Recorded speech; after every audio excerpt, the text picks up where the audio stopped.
The old employee badge landed on the polished conference table with a soft click that echoed louder than anyone expected. It was faded, scratched, and nearly forgotten, but the moment the CEO pushed it across the table toward the exhausted single father standing in front of her, every executive in the room assumed it was one last insult before security escorted him out forever. Less than 60 seconds later, the building's chief of security received a phone call, straightened his posture, looked directly at the same worn-out father, and calmly announced that everyone should stand because the company's new owner had arrived. The room froze. Faces lost their color.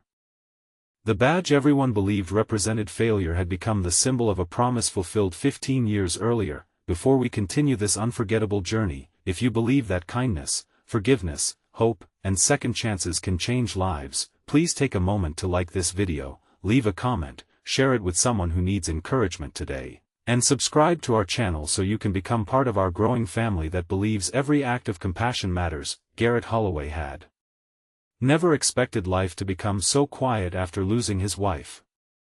The laughter that once filled their small suburban home had disappeared almost overnight, leaving only the soft footsteps of his 7-year-old daughter, Eliza, who tried far too hard to be brave for someone so young. Garrett had worked at Alderstone Industries for nearly 12 years, beginning as a maintenance technician before earning promotions through relentless dedication. He was never the loudest employee or the most ambitious, but everyone knew he could solve impossible problems and stay long after others had gone home. His supervisors trusted him because he never looked for recognition. His daughter admired him because every evening, no matter how exhausted he was, he still found enough strength to help with homework, cook dinner, and remind her that tomorrow always deserved another chance. Everything changed during one difficult economic downturn.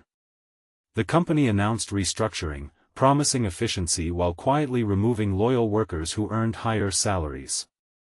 Garrett's name appeared on the termination list despite years of flawless performance.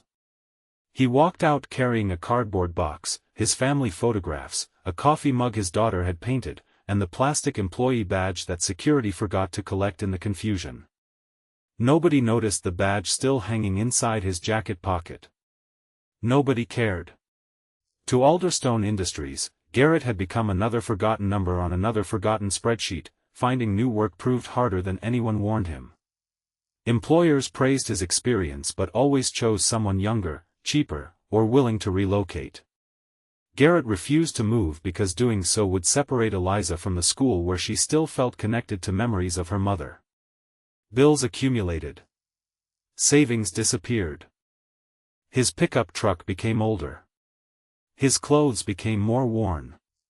Yet every morning he smiled before waking his daughter because he refused to let her believe hope depended on money. Years passed, and Garrett built a small repair business from his garage. Customers appreciated his honesty more than flashy advertising. He fixed equipment others declared impossible to repair. Farmers, restaurant owners, hospitals, and schools slowly became loyal clients. His income remained modest, but his reputation became priceless. What Garrett never realized was that one grateful customer happened to be an elderly investor named Roland Mercer, whose quiet observations often carried enormous influence. Roland admired people who solved problems without seeking applause.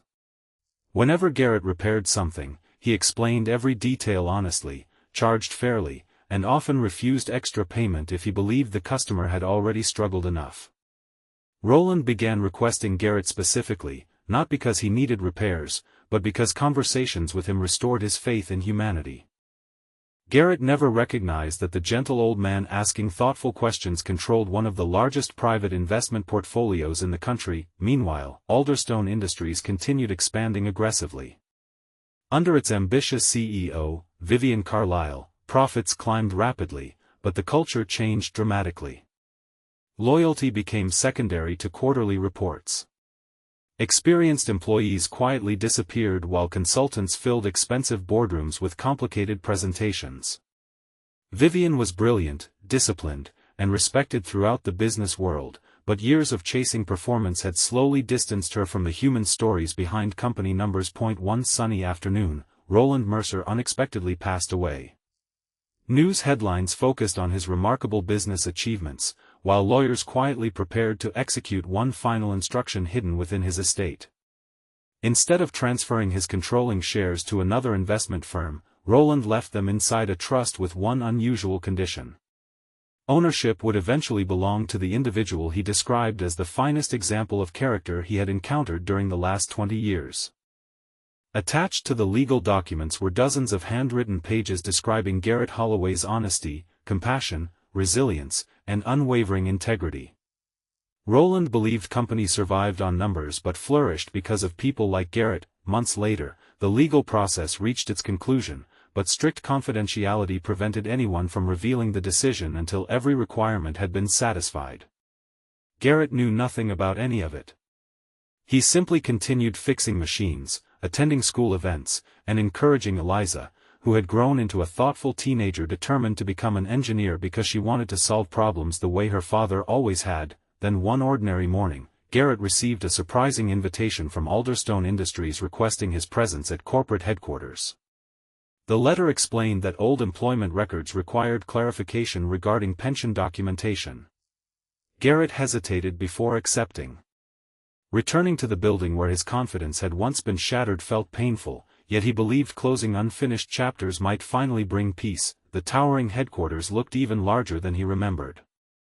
Employees hurried through glass doors carrying expensive briefcases while Garrett adjusted the collar of his well-worn jacket. His faded employee badge remained tucked inside an envelope along with other old documents. Walking through the lobby stirred memories he thought had disappeared forever.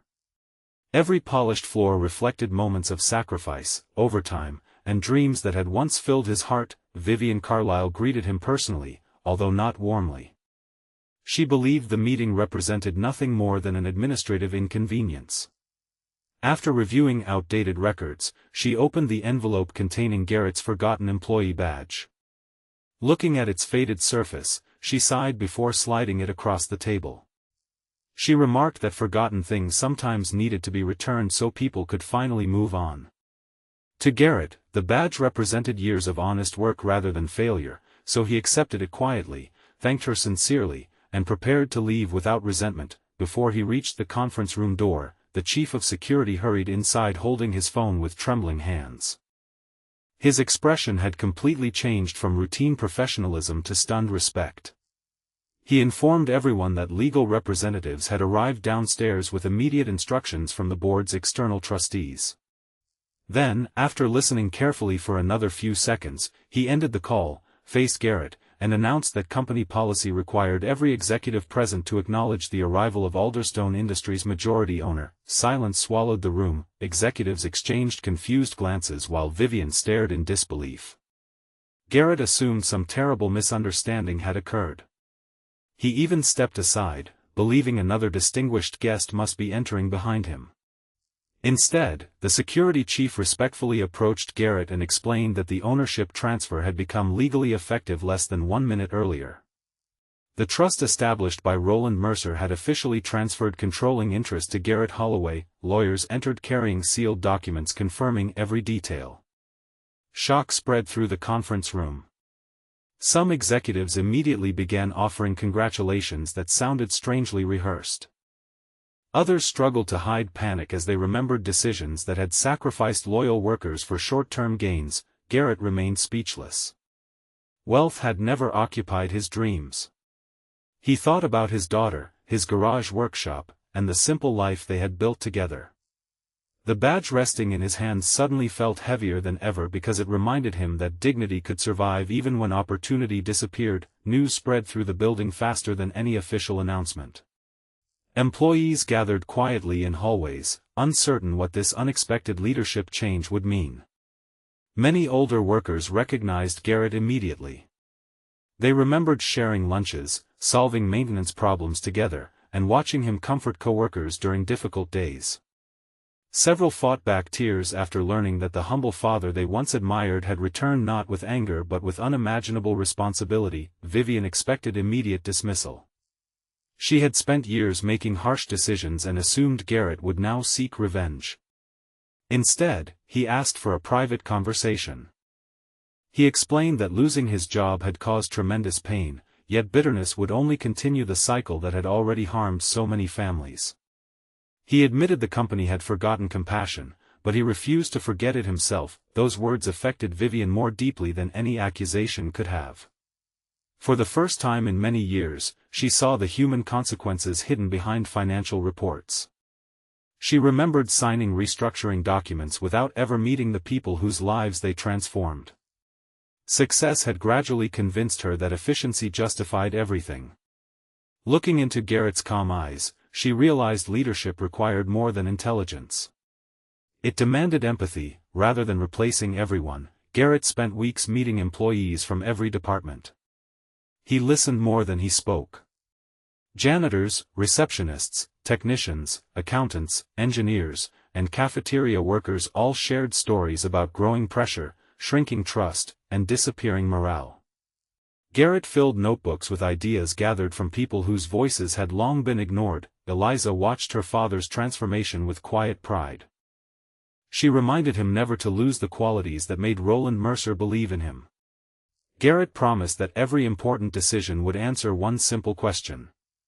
Would he be proud explaining it to his daughter at the dinner table? If the answer was no, the decision would never be made. Gradually, Alderstone Industries began changing. Training programs returned. Long-term employees received recognition again. Families facing emergencies discovered genuine support instead of cold policies. Productivity unexpectedly improved because people finally believed they mattered. Investors initially doubted Garrett's compassionate approach, yet quarterly results revealed something remarkable. Loyal employees created stronger businesses than fearful ones ever could. Vivian chose to remain with the company, not as the unquestioned authority she once had been, but as someone willing to learn. Garrett recognized her extraordinary business knowledge and invited her to help rebuild the culture she had unintentionally damaged. Together they proved that accountability and forgiveness could exist side by side. Their partnership became an example that redemption begins the moment pride gives way to humility. Months later, Garrett framed his old employee badge inside a simple wooden case and placed it near the building entrance. Beneath it rested a small engraved message that every employee passed each morning.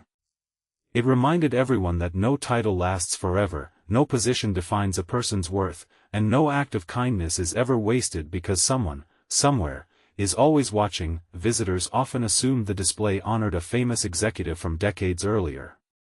Employees smiled whenever they explained that it belonged to a maintenance technician who lost everything except his character.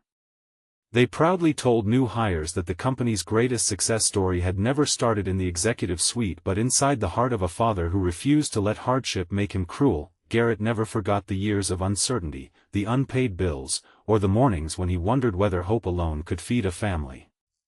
Those memories became the reason he noticed struggling employees before anyone else did. Every promotion he approved carried the same belief Roland Mercer had written in his final letter: talent builds companies, but character builds legacies. Before we reach the end of this story, please leave a meaningful comment telling us what you believe is more valuable in life: success, kindness, forgiveness, or integrity, and share why your choice matters to you. If this story touched your heart, please like this video, leave a meaningful comment, share it with someone who needs hope today, and subscribe to our channel so you never miss another emotional journey. As Garrett walked through the headquarters one bright afternoon, sunlight poured through the glass walls and reflected gently across the framed badge that had once symbolized rejection. Employees smiled as they greeted one another with genuine warmth, not because they feared the person leading them, but because they respected him. Garrett understood that becoming the owner had never been the greatest victory of his life. The greatest victory was returning to the place that had broken his heart without allowing it to harden his soul. In choosing forgiveness over revenge, compassion over pride, and hope over bitterness, he gave countless people the second chance they never expected, proving that the strongest leaders are not remembered for the power they held, but for the lives they lifted along the way.